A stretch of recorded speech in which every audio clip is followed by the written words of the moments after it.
Good afternoon, people. I'm Alvaro Duran. I'm going to talk about the IRA and all those problems in Ireland. Before speaking about these problems, it is important for you to write down all these concepts that I'm going to show you before going to your oral exam, of course. Easter Rising, Irish Volunteers, Irish Citizen Army, the Ulster Volunteers, Irish War of Independence, sorry, the Troubles, Nationalist, what's the meaning of unionist, of a person who is the unionist, the real IRA, and the provisional IRA, and of course the old IRA, which is not here. The old IRA is the Irish Republican Army who fought for the independence of the Ireland. It is called Old IRA because it is the inception or the origin or the beginning of IRA movement or all those movements against the British government. Okay, I suggest you all these concepts for you to have an ace on the whole after going to the oral exam. Okay, after having a conclusion about all these troubles, all these problems with Irish people and British people, we have to know something about the background and history. This man in here is called Oliver Cromwell. He conquered or reconquered the Ireland Peninsula. They were people from Ireland were fighting against the UK monarchy, the monarchy from the UK, and they were fighting because of their problems, and they wanted their freedom. But this man, Oliver Cromwell, he overthrew the monarchy and he proclaimed or he named the UK the Commonwealth of England, and Scotland and Ireland after conquering this peninsula. So as a consequence, this whole peninsula, all this country we see here, belonged to the UK till many years later. We are talking about 400 years of problems between Irish people and the UK.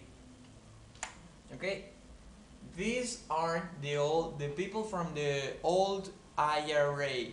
Old IRA, as I said, they are the beginners of these problems.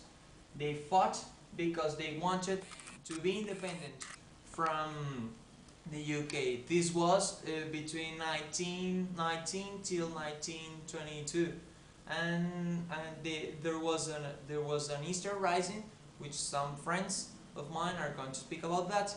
It was in 1916. Well, here I have something else. I want to show you this. In 1919, there was people who were in a parliament in the parliament. Sorry, they were Republican and they wanted, of course, the freedom for their country, for this peninsula that we saw a few seconds later ago. Sorry, and they named this peninsula as an independent republic. What happened? This, of course, as a consequence, the British government wanted to fight against that, and they didn't accept that as a legal term, and of course became the War of Independence of Ireland. I will show you something else. Here is another map of Ireland. This we can see here with the red color. The part from the UK right now, nowadays, after a treaty that they made in 1922. In that treaty, it said that the UK accepted their freedom, but this part of this peninsula was going to be part of the UK. And what happened? Some leaders of the IRA accepted that treaty. They said that it was okay, but what happened? Some others said that no, they wanted the whole peninsula for themselves because they wanted the freedom for all Irish people. And of course, this divided these forces, and then began a civil war between Irish people. They began fighting began a fight between Unionists and Nationalists. Nationalist people are those who think, or those who want the freedom for the whole peninsula, and they refuse to have British people in their territory. As a consequence, there we have nowadays, or until 2007, IRA groups, which are called provisional IRA, and others. Some others that my friends are going to talk about.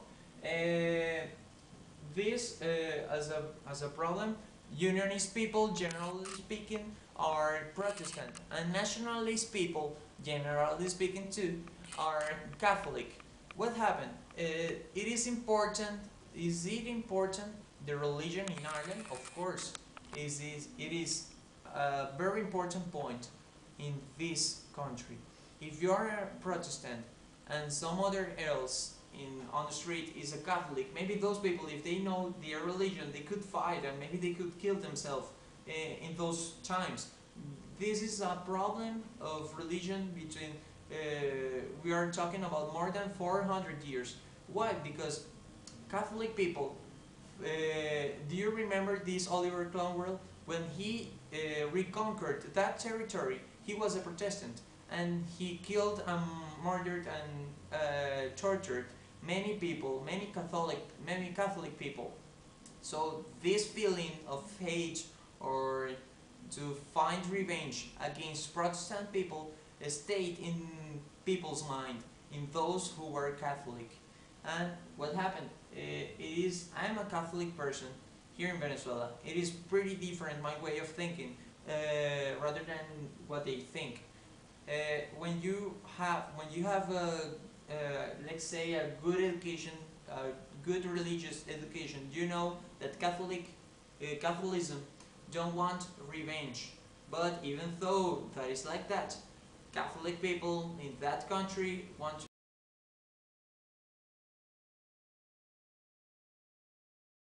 And Protestant people, of course, want to fight against them. They are always fighting for territory, for rights. What happened?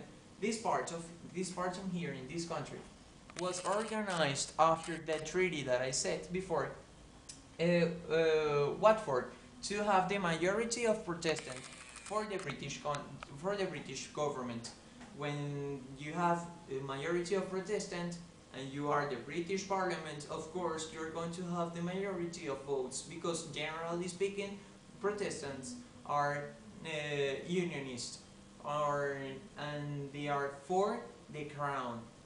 In other way, as an opposition, all these parts of the territory, the majority of people are Catholic, and of course they tend to be nationalist, and they refuse to have the UK in their territory. Well, here we have, as a consequence, there have been many problems in this country. For example, the Bloody Sunday, in which 13 people were killed by police officers. And those 13 people that were unarmed, they didn't have weapons to defend themselves. They were having a demonstration and to fight or to ask for their rights. Well, many people have died during history, and this is not what we need in our world. As a consequence, in 2007, there is a man called Gary Adams. He, in 2005 to between 1997 till 2007, he has been part of the government, and he has been fighting for the peace process in this country. Well, thank you very much. See you later.